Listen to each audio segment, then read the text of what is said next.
2 days after my husband disappeared, the hospital he worked at called immigration, asking why his legal status had just been revoked. At that exact moment, he was sitting in a luxury apartment across town, drinking wine with the woman he left me for, completely unaware his entire life in this country was about to collapse.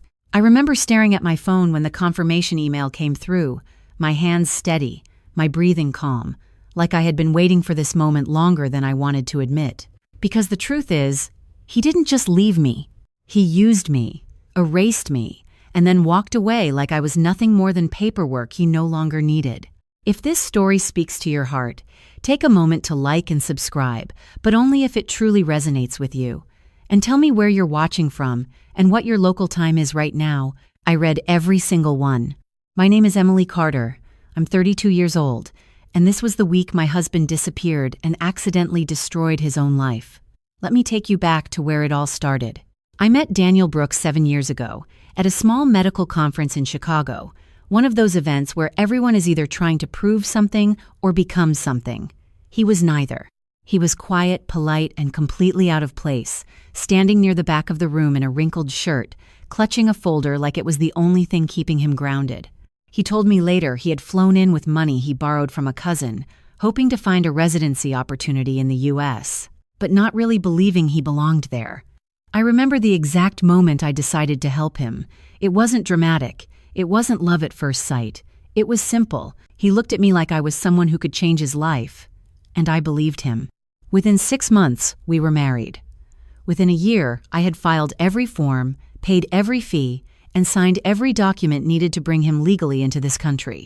I worked 2 jobs, sometimes 3, pulling 12-hour shifts, picking up weekends, skipping holidays, all so he could focus on his exams and applications. I paid his $18,000 tuition deposit without telling my parents. I covered rent, insurance, books, everything. When he failed his first licensing exam, I stayed up with him until 3 a.m., every night for weeks, rewriting study guides, quizzing him, reminding him he wasn't a failure. I built his schedule. I built his confidence. I built his future. And slowly, piece by piece, it worked. He passed. He matched into a residency program. He got the white coat, the hospital badge, the respect he had always dreamed of. People started calling him Dr. Brooks. I still remember the first time I heard it. I smiled. He didn't look at me. That was the first crack. It was small, almost invisible, the kind you ignore because everything else looks perfect. But cracks don't stay small. They spread.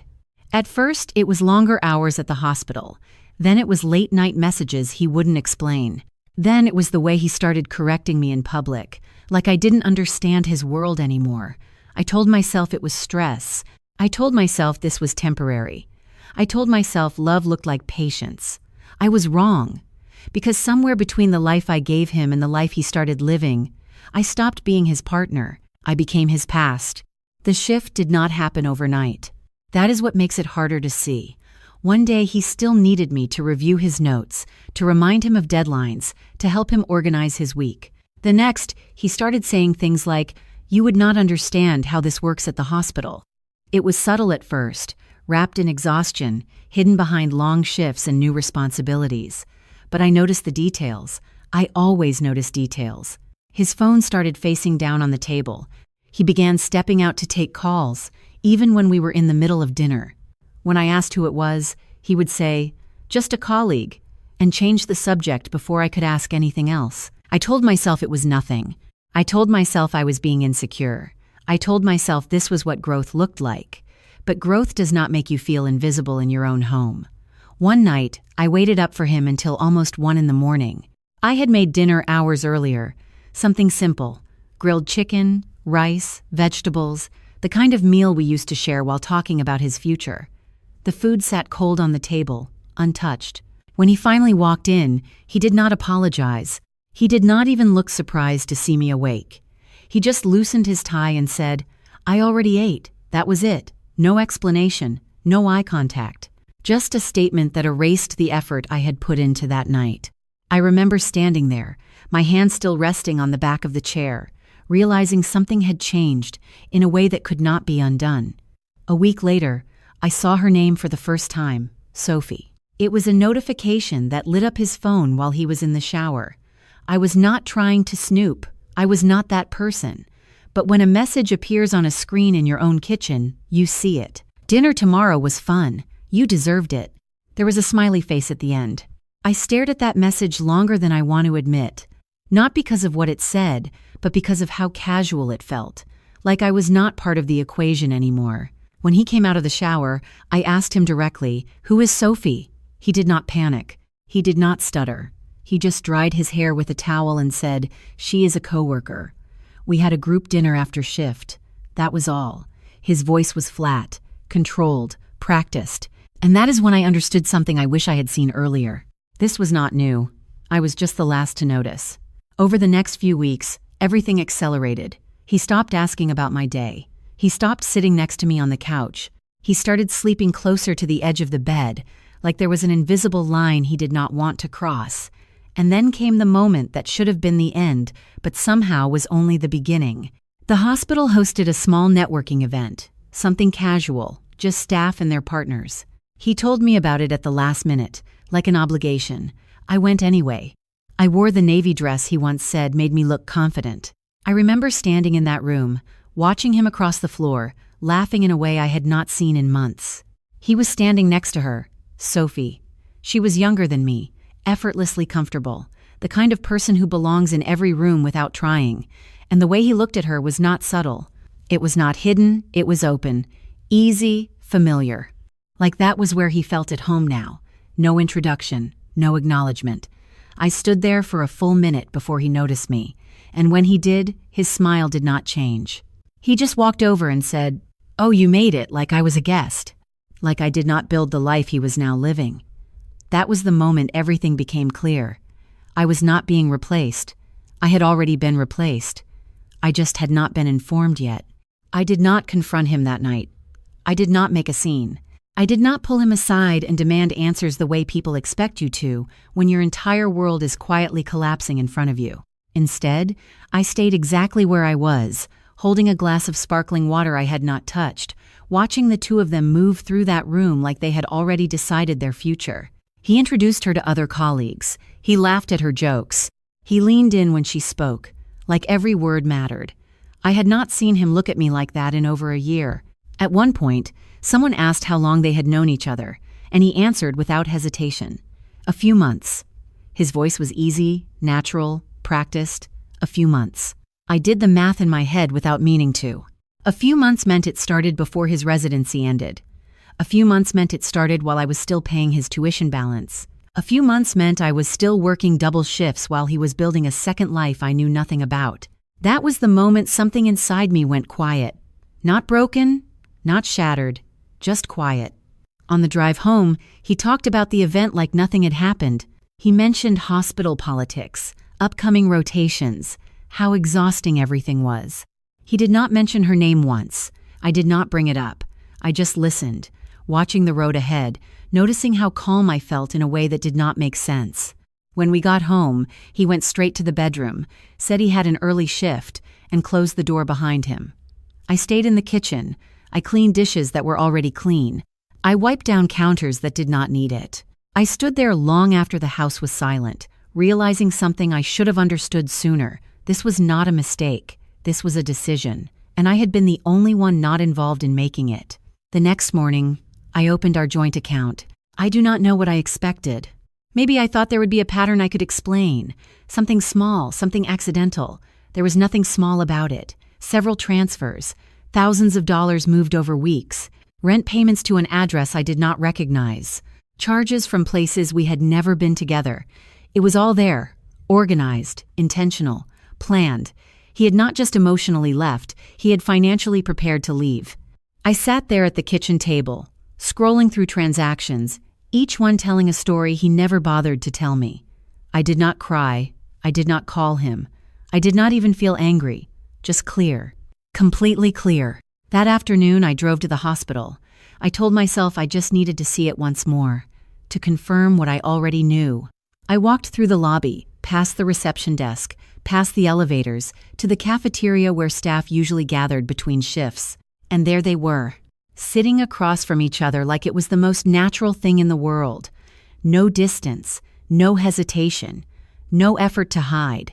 She reached for his hand while she was talking, just for a second, but it was enough. He did not pull away. He did not look around to see if anyone noticed. He just let it happen. That was when I understood the final piece. He was not afraid of losing me.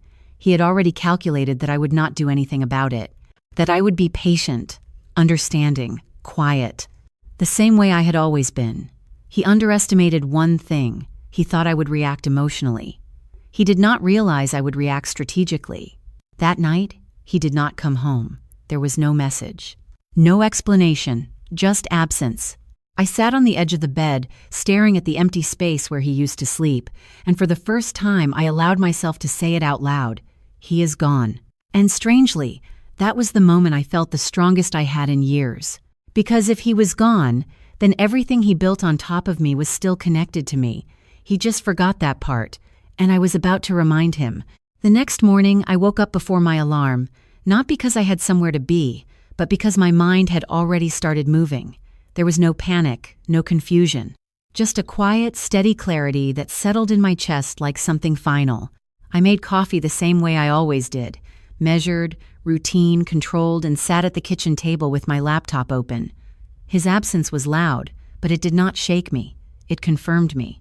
I began pulling up every document I had ever signed for him, every application, every approval notice, every financial record tied to his name that had my signature attached to it.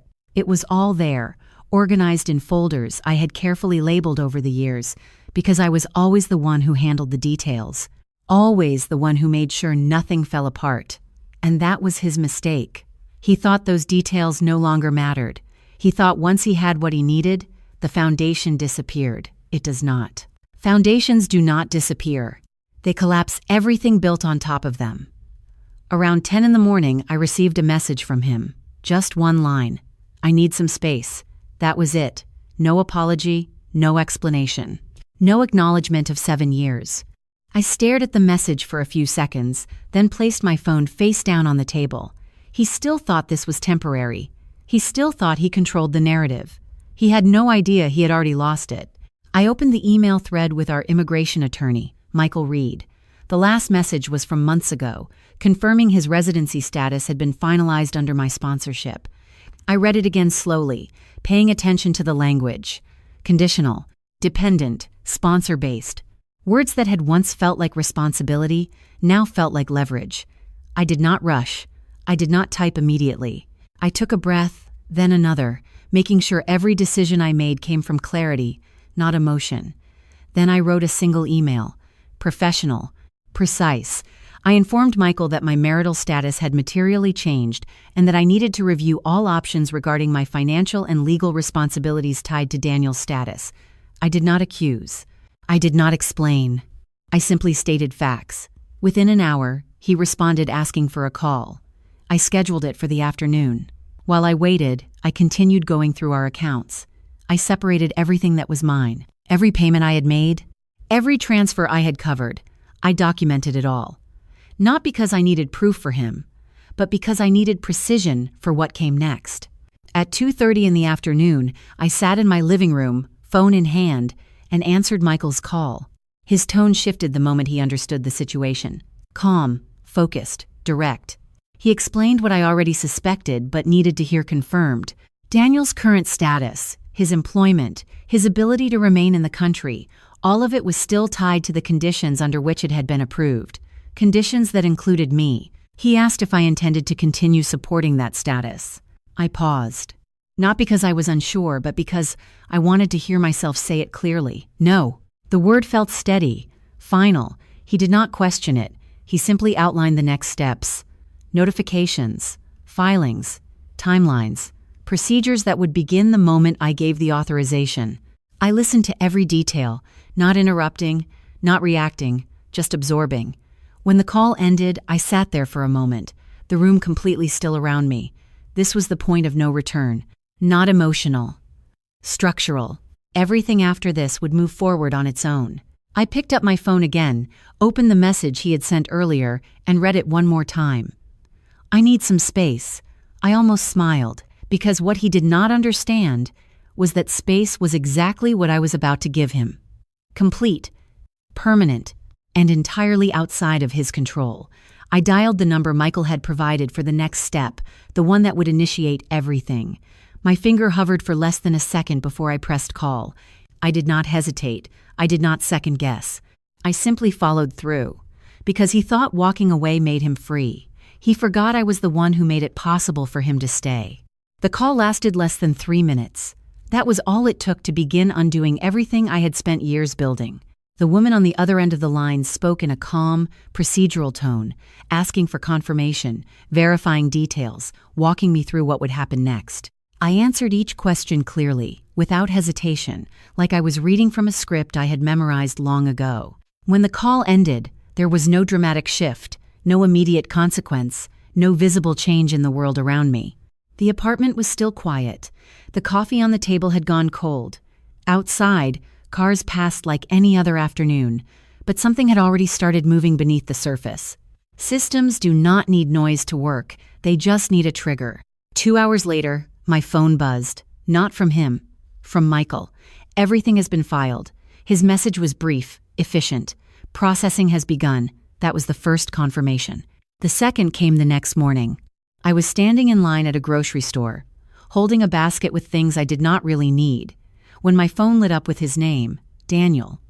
I let it ring twice before answering. His voice was different. Not angry. Not calm. Uncertain.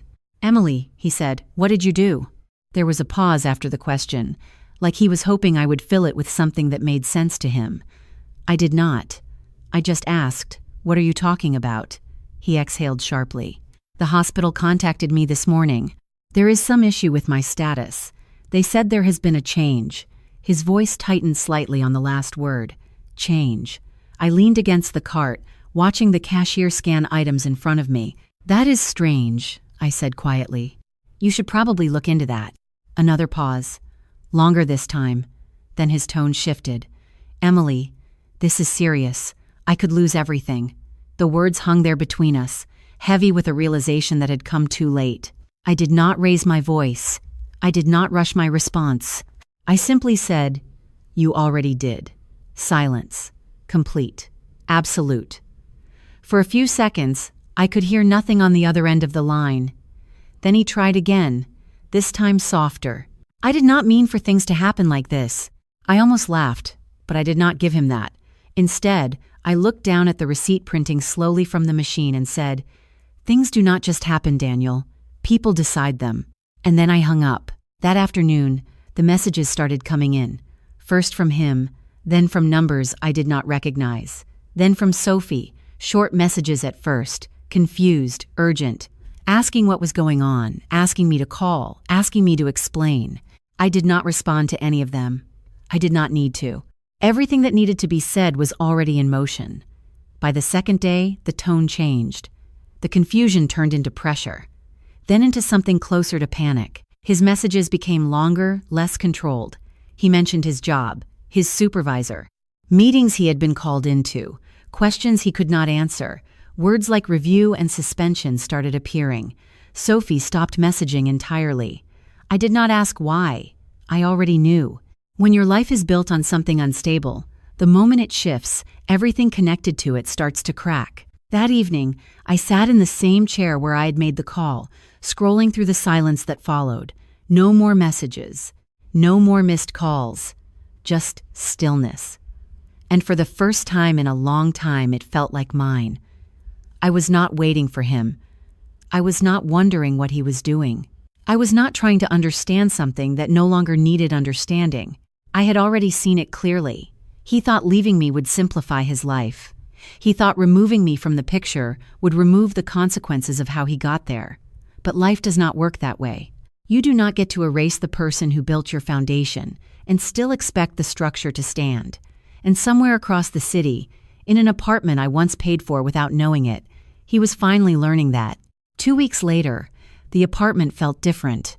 Not emptier, just quieter in a way that no longer pressed against my chest. The silence was not something I had to fill anymore. It was something I could finally live inside. I replaced the sheets, moved the furniture, packed away the last few things that still carried his presence, not out of anger, but out of clarity. There was no need to hold on to something that had already let go of me. The messages had stopped completely by then. No more calls. No more attempts to explain or negotiate or rewrite what had already been done. I heard through a mutual contact that he had left the hospital program, that he was trying to figure out his next steps. That things were complicated now. I did not ask for details. I did not need them. His life was no longer something I was responsible for understanding. For the first time in years, I woke up without calculating someone else's future in my head. I made plans based on my own time, my own energy, my own goals. I signed up for a certification program I had postponed for 3 years. I started taking long walks in the evening without checking my phone every few minutes. I sat with myself in ways I had avoided before, not because it was easy, but because it was necessary. And slowly, something unfamiliar started to grow in that space. Not happiness, not yet, but peace. The kind that comes from knowing you chose yourself when it mattered most. Looking back, I understand something now that I did not understand then. Love is not proven by how much you are willing to sacrifice. It is proven by how much you are willing to protect your own dignity when that sacrifice is no longer respected. Boundaries are not walls meant to push people away. They are lines that show you where you end and someone else begins. And if someone crosses them without hesitation, that is not confusion. That is information. If you are listening to this and you feel like you have been overlooked, dismissed, or treated like something temporary in someone else's life, I want you to hear this clearly. You are not hard to love. You are not too much. And you are not replaceable in the way they made you feel. Sometimes people leave not because you were not enough, but because they were not capable of recognizing what they had. And when they walk away, it is not your job to chase them. It is your opportunity to finally stand still and see your own worth without their shadow over it. Thank you for staying with me through this story, truly. If you have ever had to rebuild yourself after someone walked away, you know how quiet that journey can feel. You are not alone in it, even when it feels like you are. And if this story stayed with you in some way, I would really like to know, what was the moment in your life when you realized you deserved better? And if this meant something to you, you can like and subscribe, but only if it genuinely spoke to you. My name is Emily Carter. I am 32 years old, and the lesson I want to leave you with is this: never let someone benefit from your strength while convincing you that you are not enough.